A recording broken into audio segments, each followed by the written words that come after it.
कि प्रार्थना को जीवन की मुख्य शैली बनाए। हमारे जीवन में अगर प्रार्थना नहीं है तो हम मसीही नहीं।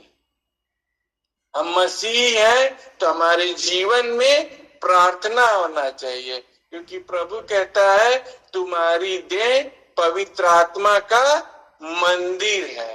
तो इस मंदिर में क्या होना चाहिए?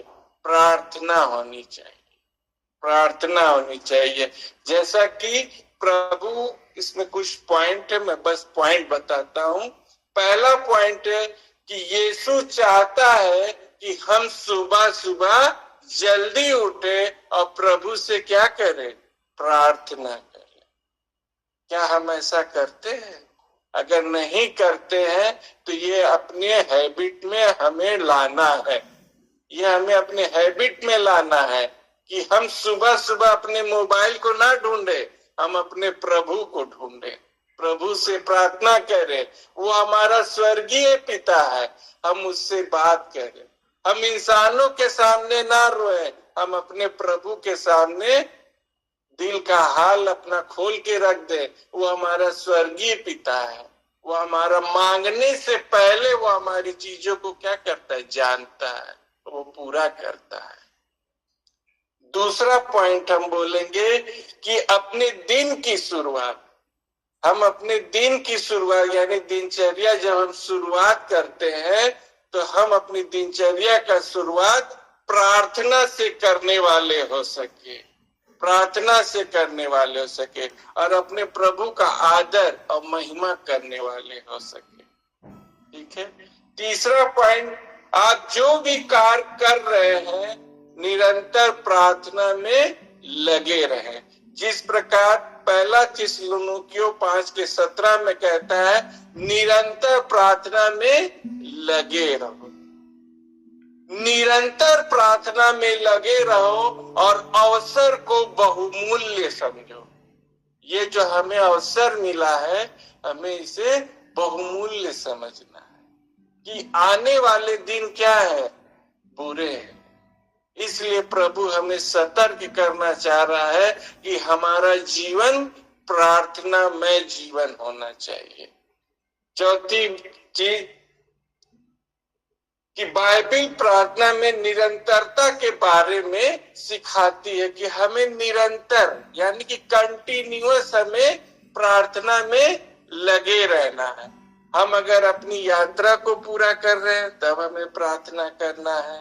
स्कूल से घर आ रहे हैं, घर से बाहर जा रहे हैं तब हमें प्रार्थना करना है। हम अपने वाइफ को ड्यूटी के लिए भेज रहे हैं तो उसके लिए प्रार्थना करके उसे भेजना है। बच्चे के स्कूल भेज रहे तो उसके लिए प्रार्थना करना है। यानी कि हमारा जीवन, हमारी फैमिली कहाँ पे है? प्रार्थना। प्रार्थना क्या है? एक आधार है, एक बेस है। जैसा कि प्रभु जो है स्वयं जो है क्या है? परमेश्वर है, लेकिन आपने प्रभु यीशु मसीह का स्वभाव देखा होगा। वो रात रात भर क्या करता था? प्रभु प्रार्थना करता था, प्रार्थना करता। क्या हमारा जीवन है प्रार्थना में? नहीं है। प्रभु तो रात भर करता था, क्या हम 10 मिनट 15 मिनट भी प्रभु के साथ प्रार्थना करते हैं? नहीं करते हैं। तो अब से अपना जीवन बदलिए और प्रभु से प्रार्थना करिए, क्योंकि मसीह जीवन रात में सोना है तो प्रार्थना करना है, सुबह उठना है तो प्रार्थना करना है, जॉब पे जाना है तो प्रार्थना करना है। और आपका अगर कोई शत्रु है तो उसको पलटा लेना आपका काम नहीं है। आपका काम उसके लिए प्रार्थना करना, क्षमा करना।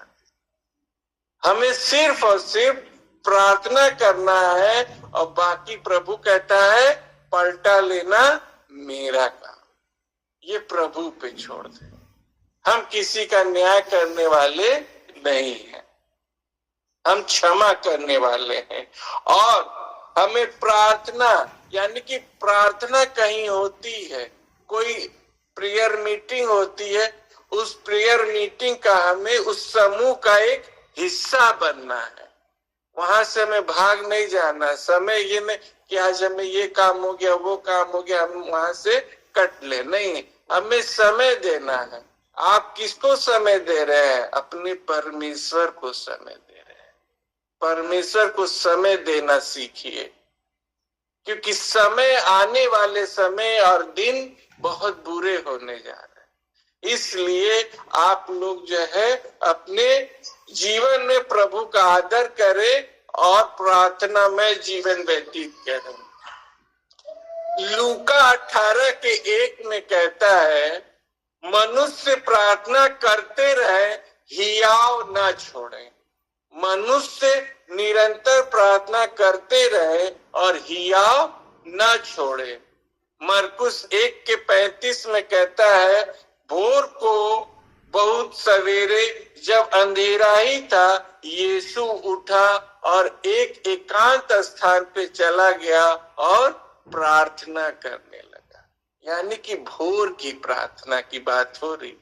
हम क्या होते हैं अब, आज के लोग क्या है, 12 बजे तो सो रहे हैं, 10 बजे उठ रहे हैं। ये जीवन शैली ही पूरा गलत है। हमें जल्द सोना है और भोर में तड़के उठना है, और तड़के उठ के प्रभु को हमें क्या करना है? ढूंढना है, ढूंढना है। फिर इसी में हम कुछ वचन आपको बता रहे हैं। भजन संहिता 23 उसका 1, वहां इस प्रकार से लिखा है, यहोवा मेरा चरवाहा है, मुझे कुछ घटी ना होगी, मुझे कुछ घटी ना होगी। लेकिन तब जब आप यहोवा को क्या करते हैं? ढूंढते हैं, यहोवा को प्रथम स्थान देते हैं, यहोवा को अपना समय दे रहे हैं, तब वो वचन कहता है, यहोवा मेरा चरवाहा है, मुझे कुछ घटी नहीं होगी। चख के देखो यहोवा कैसा भला है। एक बार चख के देखिए, यहोवा को चख के देखिए, परख के देखिए। कहता चख कर देखो यहोवा कैसा भला है।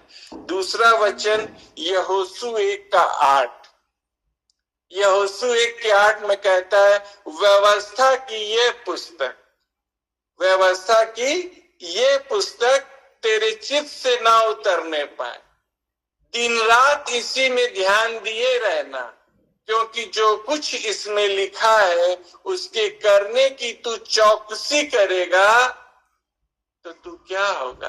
तू जितने भी कार्य करेगा तू क्या होगा? सफल होगा और तू प्रभावशाली होगा, तू प्रभावशाली होगा। तो हमें सर्वप्रथम स्थान प्रभु को देना है।